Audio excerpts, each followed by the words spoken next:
할렐루야! 오늘 포스트 리더 교육 7번째 시간, 주님이 주시는 충만한 은혜와 능력 임하게 될 줄로 믿습니다. 기도하시겠습니다. 사랑이 많으신 하나님, 주의 거룩하신 은혜와 사랑으로 함께하사 우리 그리스도의 참된 제자로 하나님의 거룩한 자녀로 불러주신 줄로 믿습니다. 날마다 주의 말씀 가운데 거하며 성령의 충만한 가운데 쓰임받는 거룩한 하나님의 백성들이 될 수 있도록 인도하여 주시옵소서. 우리를 참된 제자로 부르신 주님, 우리의 삶을 통해 오직 하나님께만 영광 돌리며 맡겨진 사명의 자리에서 최선과 충성을 감당하시는 하나님의 큰 기쁨이 될 수 있도록 인도하여 주시옵소서. 주님 사랑 감사드리옵고 모든 말씀 예수님의 이름으로 기도하옵나이다. 아멘. 오늘 말씀은 마태복음 6장 24절입니다. 마태복음 6장 24절 말씀, 신약성경 구면에 있습니다. 마태복음 6장 24절 말씀, 우리 한 목소리로 읽도록 하겠습니다. 한 사람이 두 주인을 섬기지 못할 것이니 혹 이를 미워하고 저를 사랑하거나 혹 이를 중히 여기고 저를 경히 여김이라. 너희가 하나님과 재물을 겸하여 섬기지 못하느니라. 아멘.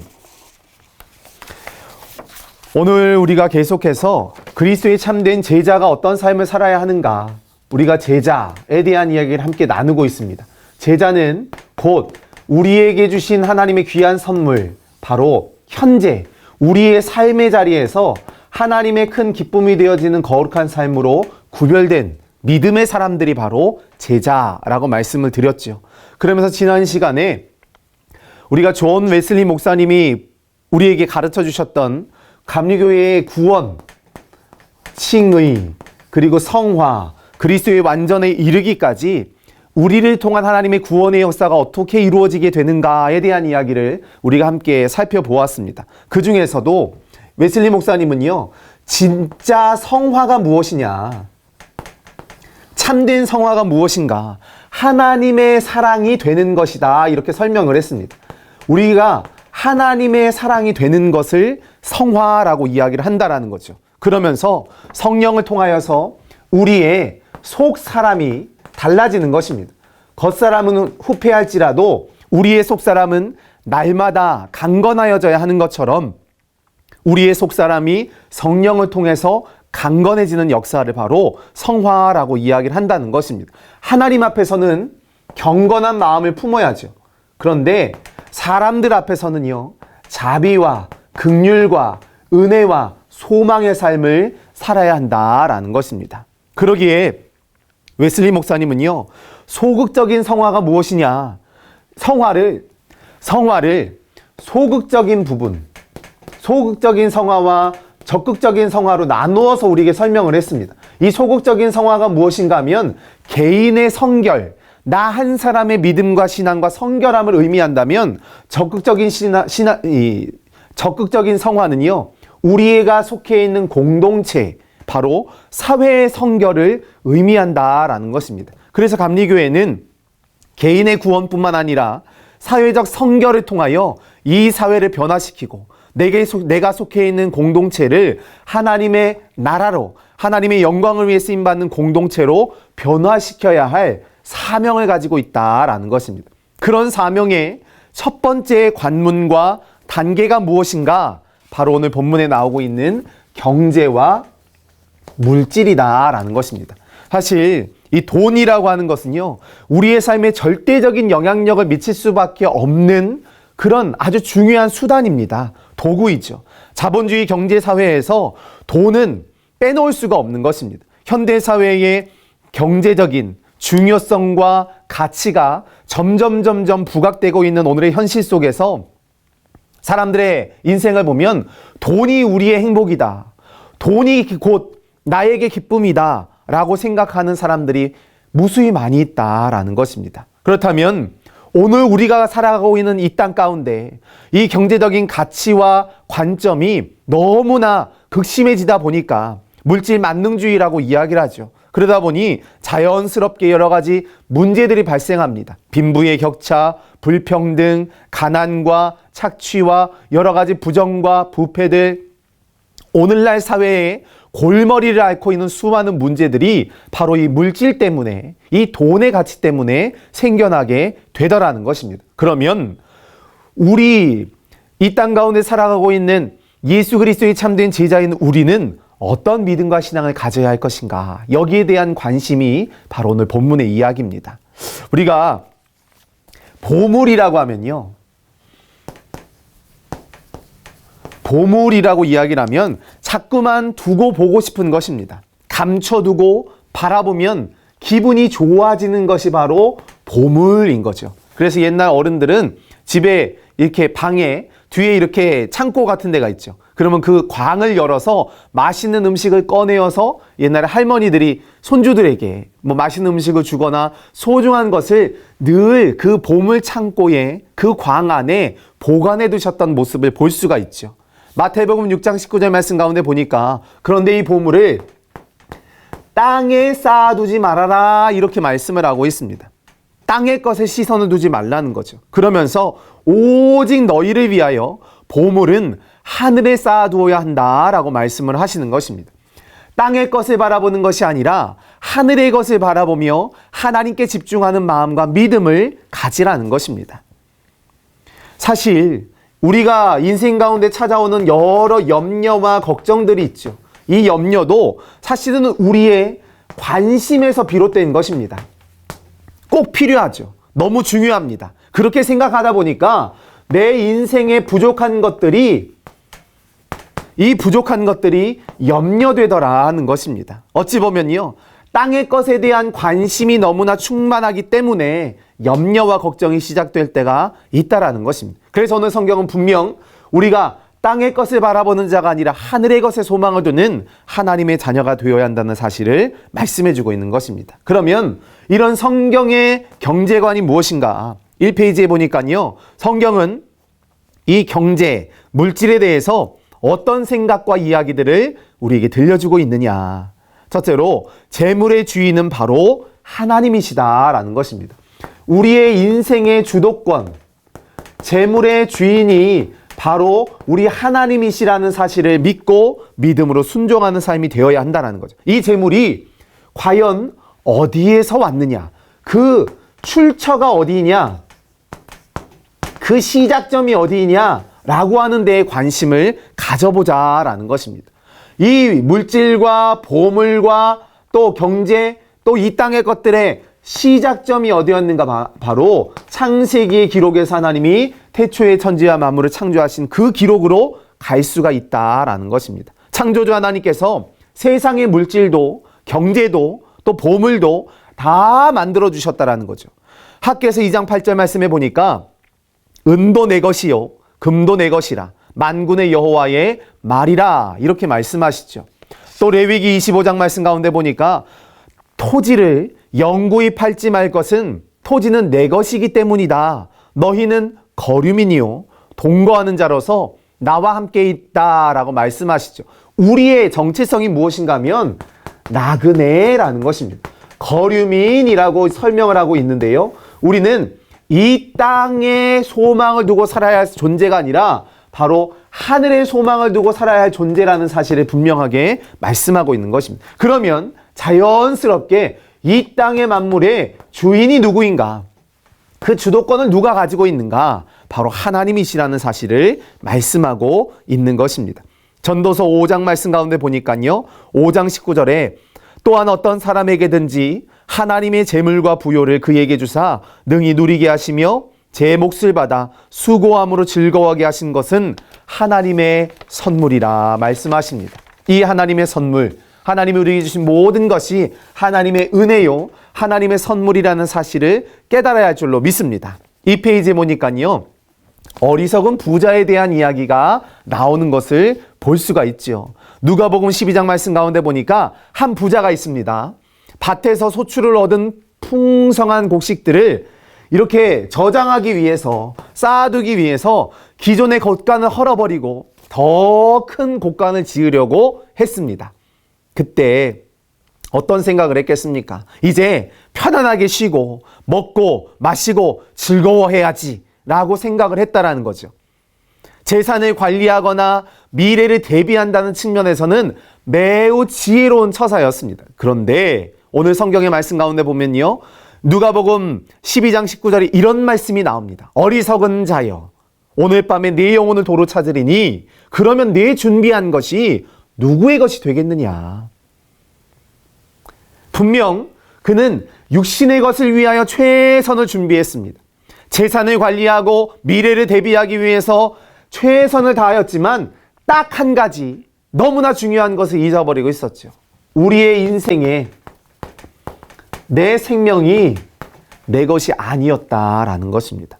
세상 것을 위하여, 육신의 것을 위하여서는 많은 준비를 했지만 그 영혼을 위해서는, 그 생명을 위해서는 아무런 준비가 되어 있지 않았다는 사실을 분명하게 말씀하고 있는 거죠. 세상에서는 부요했을지 모르지만 하나님에게 대해서는 부요하지 않았던 삶의 모습입니다. 그래서 마태복음 6장 24절 말씀에 하나님과 재물을 겸하여 섬길 수 없다라고 말씀하시죠. 그러면 이런 어리석은 부자가 아니라 우리는 어떤 삶을 살아야 할 것인가? 바로 우리가 청지기라고 하는 사실을 깨달아야 한다라는 것입니다. 주인이 있습니다. 주인에게 위탁받은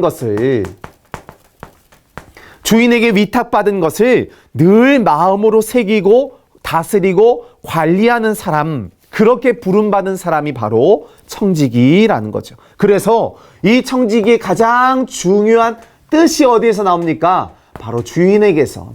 그 청지기를 세운 주인에게 합당한 뜻이 있다라는 거죠. 그리고 맡은 자들에게 구할 것은 충성이라고 고린도전서 4장 2절에서 말씀하고 있는 것입니다. 충성은요, 지난번에도 말씀드렸던 것처럼 한 방향으로 꾸준히 순종하기입니다. 한 방향으로 꾸준히 순종해 나아가는 것이 바로 충성이라는 것입니다. 그러면 이 재물에 대해서, 물질에 대해서 우리는 어떤 관점을 가져야 할 것인가?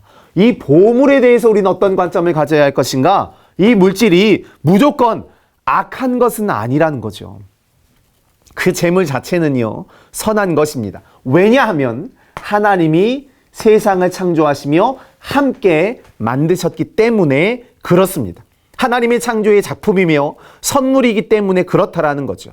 그래서 하나님의 이 선한 창조의 역사는 모든 재물과 땅과 경제적인 권위가 하나님에게서 왔고, 우리의 경제적인 활동에 있어서도 하나님의 주인 되심을 인정하고 충성하는 마음이 필요하다라는 것입니다.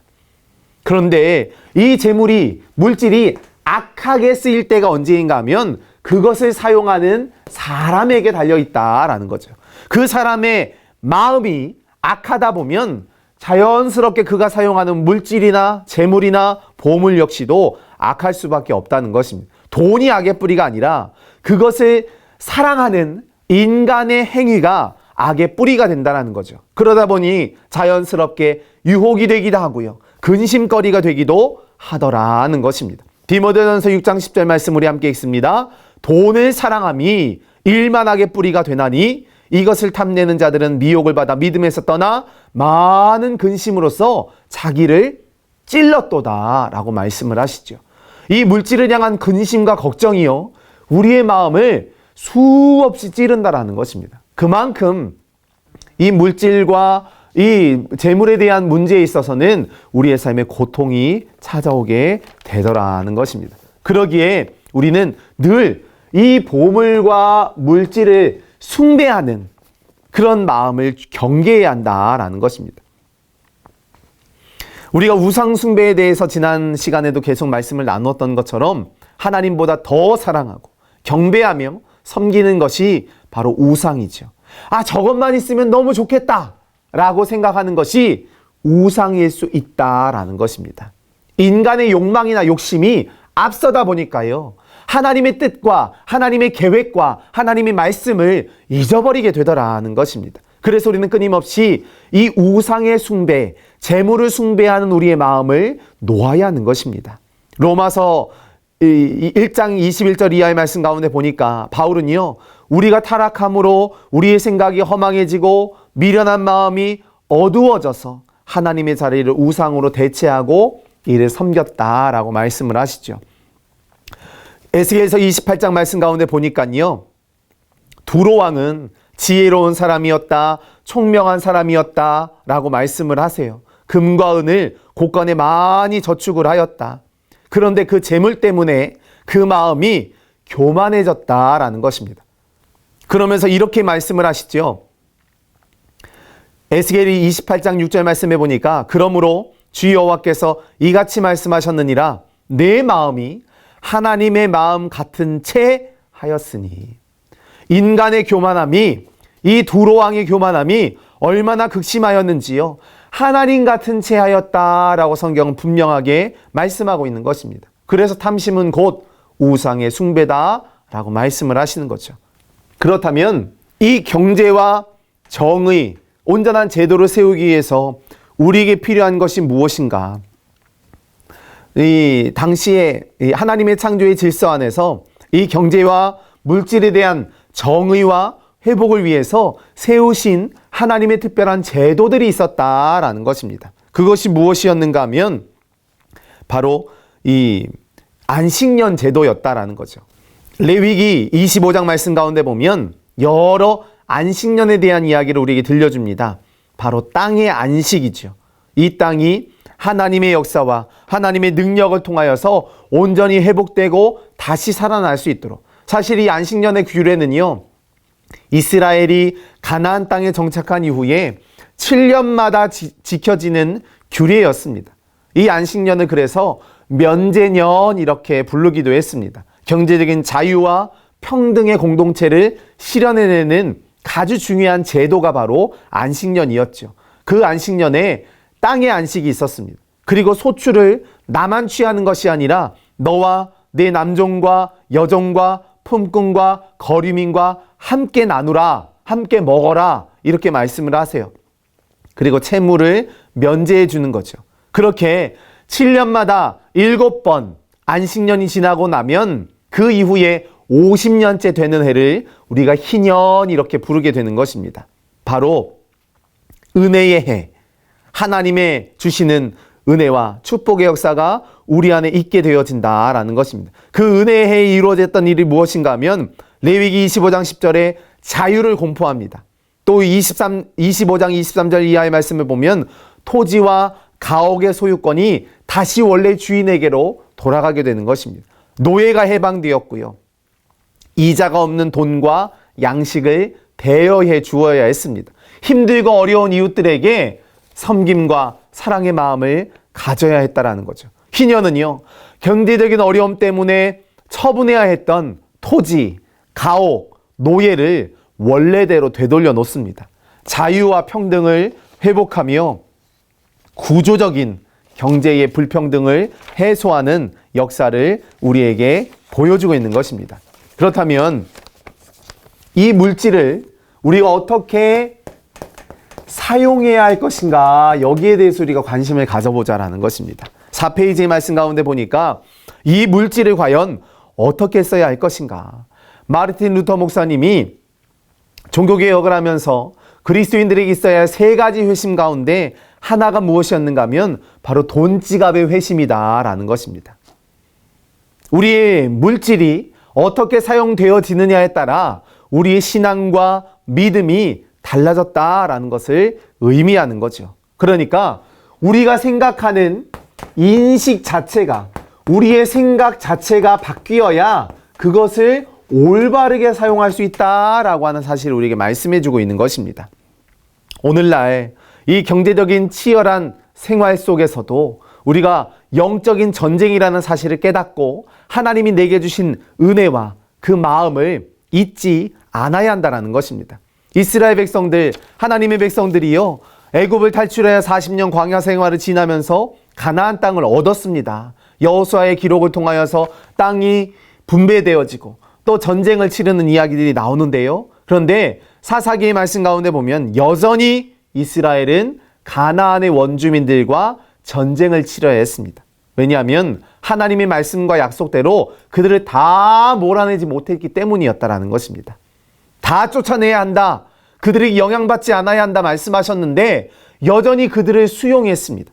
나중에 종으로 써야지, 이런 인간적인 생각이 틈탔다라는 거죠. 결국에 어찌 되었습니까? 이것이 이스라엘 민족이 영적으로 타락하는 지름길이 되어버리고 말았던 것입니다. 하나님의 말씀에 온전히 순종하지 못하고 그 영적인 전쟁에서 졌던 거죠. 어떤 전쟁이 있습니까? 육신의 소욕입니다.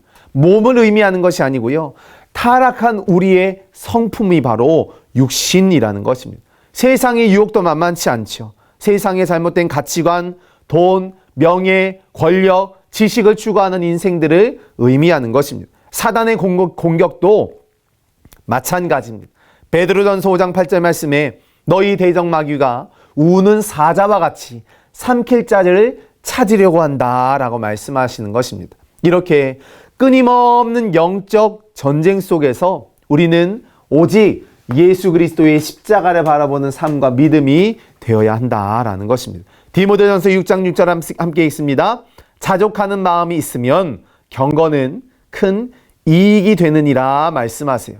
갈라디아서 5장 24절에서도 예수의 사람들은 육체와 함께 그 정욕과 탐심을 십자가에 꽝꽝꽝 못 박았느니라 이렇게 말씀을 하시죠. 우리가 예수 그리스도의 십자가의 사랑과 은혜를 깨닫고 믿음으로 순종하며 나아갈 때 그 안에서 자족하는 마음, 하나님의 사랑으로 만족되어지는 그런 마음을 얻게 된다라는 것입니다. 그러면서 우리가 이 경제적인 부분, 이 물질에 대한 부분 무조건 돈 얘기는 하면 안 돼. 경제적인 얘기는 아니야. 이게 아니라는 거죠. 왜냐하면 하나님이 그것마저도 세상에 인간을 이롭게 하시기 위하여 유익되게 하시기 위하여 창조하신 선물이기 때문에 그렇습니다. 우리가 경제적인 전문성이 있는 것도 아니고요. 물질에 대해서 사리가 밝은 것도 아닙니다. 그러다 보니 내 영역이 아니지 라고 무관심한 태도로 방관할 때가 있더라는 것입니다.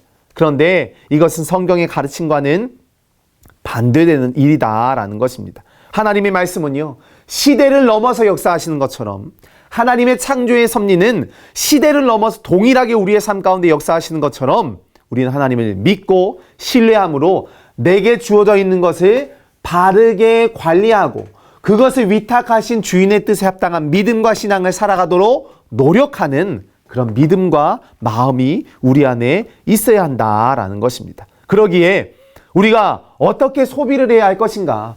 이 사용하다라고 하는 단어가 바로 소비에 대한 부분일 텐데요.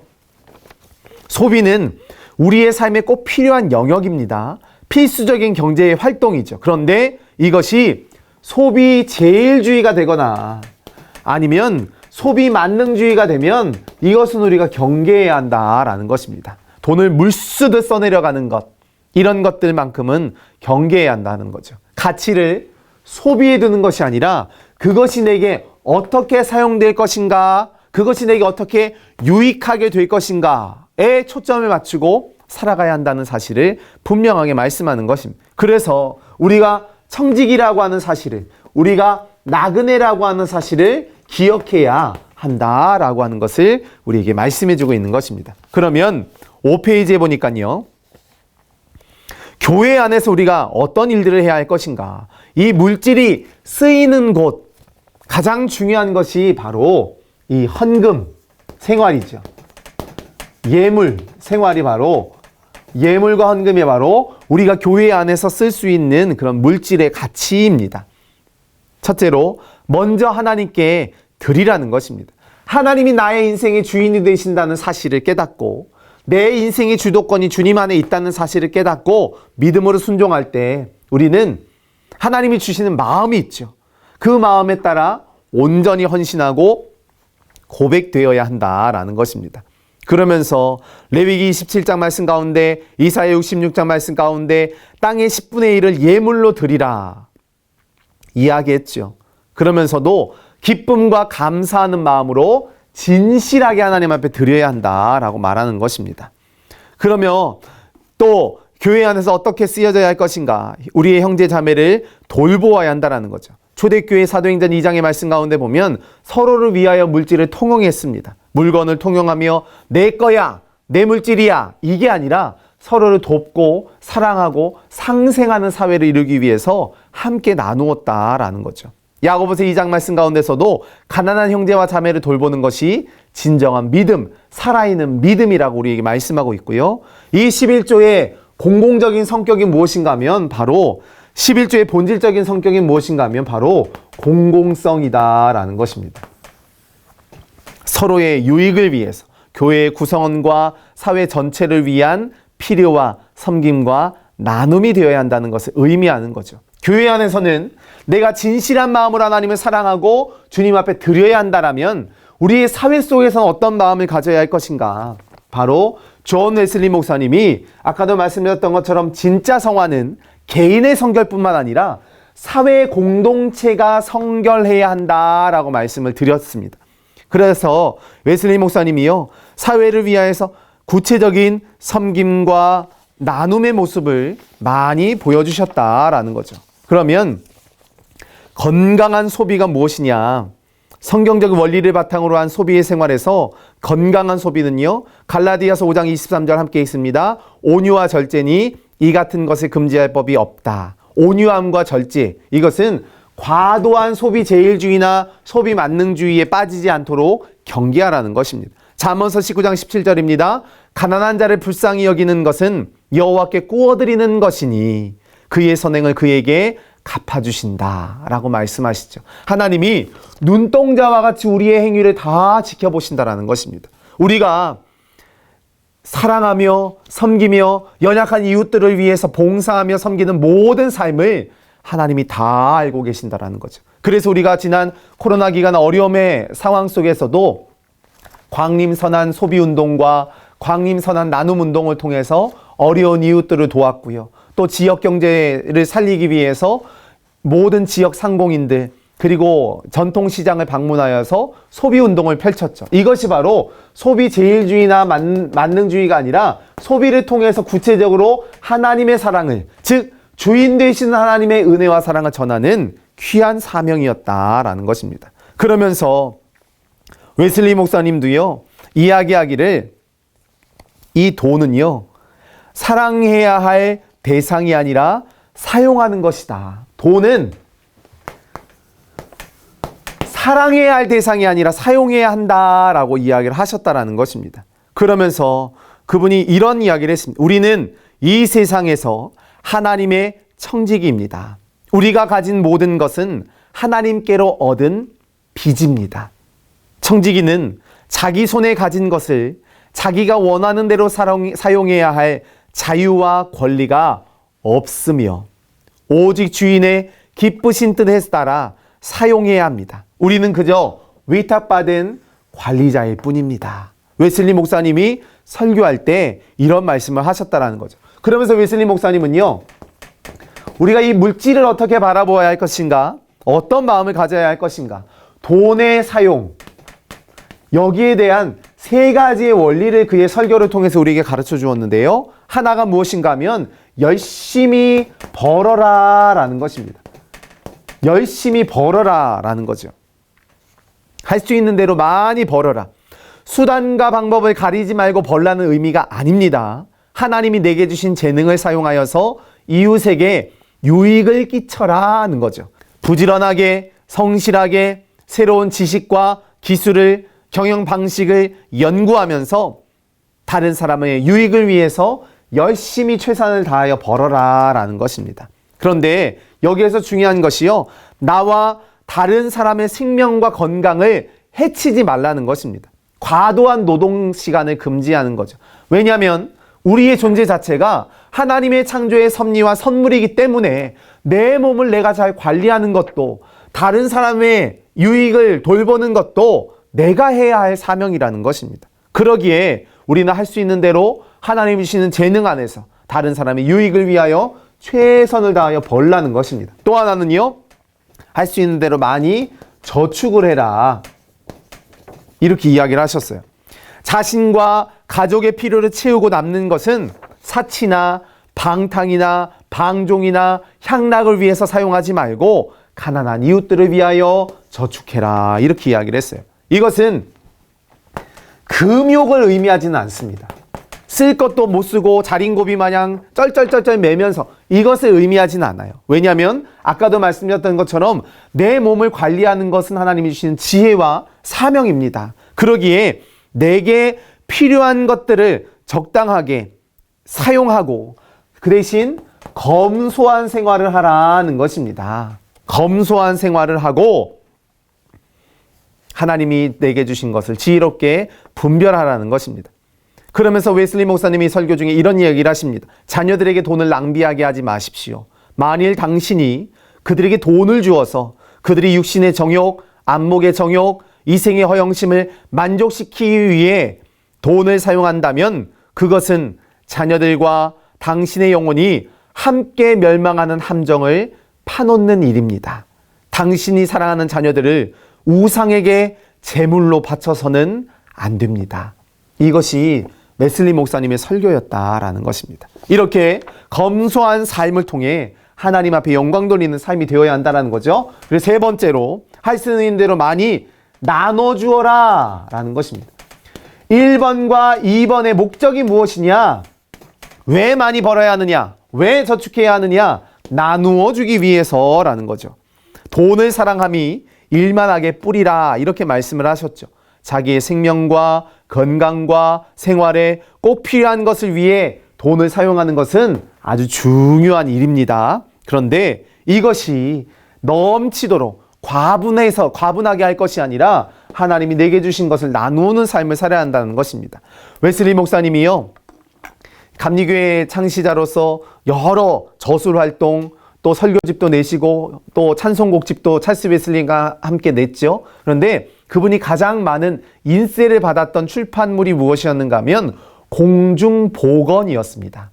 그 당시 영국 사회에서 이 기본적인 이 보건과 또 성결, 정결함, 이런 건강, 이런 것들을 돌볼 수 있는 어떤 지혜가 없었기 때문에 거기에 대한 책을 썼을 때 그것이 베스트셀러가 되었다라는 거죠. 그래서 수많은 인세를 받았습니다. 그분이 책을 저술하고 나서 평생에 벌었던 돈을 오늘날 돈으로 환산을 해보면 약 90억 정도였어요. 그런데 자신이 1년 동안 사용할 수 있었던, 그러니까 내 삶의 최소한의 영위하는 데 필요한 금액, 오늘날 환산 가치로 따지면 3천만 원 정도를 1년에 썼다라고 하면은 그 3천만 원을 제외한 나머지의 금액은 다 가난한 자들을 위하여서 나누어 줬다라는 것입니다. 어떤 일을 했습니까? 무료 진료소, 기독교 학교 설립, 노숙인을 위한 나그네 친구회, 대부 신용조합까지 이렇게 어려운 이들을 위하여서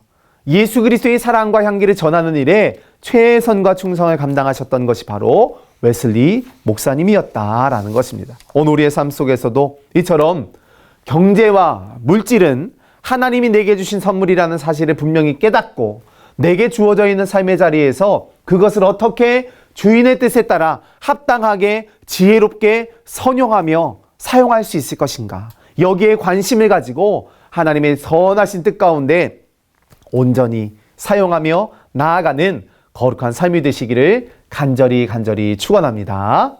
오늘 본문의 이 질문과 적용 보니까요, 1번 돈의 영향력을 몸소 경험하게 될 때는 언제입니까? 돈과 재물로 인해 영적인 갈등을 겪은 적이 있으십니까? 2번 이전에는 경제와 물질에 대하여 어떻게 생각하고 혹은 사용하셨습니까? 이와 관련하여 잘하고 있던 점 혹은 개선해야 할 점이 있습니까? 세 번째, 오늘 읽은 내용 중에 가장 마음에 와닿는 성구나 내용, 구절이 무엇입니까? 이것을 자신의 기도로 바꾸어서 또 하나님은 이 기도를 어떻게 구체적으로 사용하라고, 적용하라고 말씀하십니까?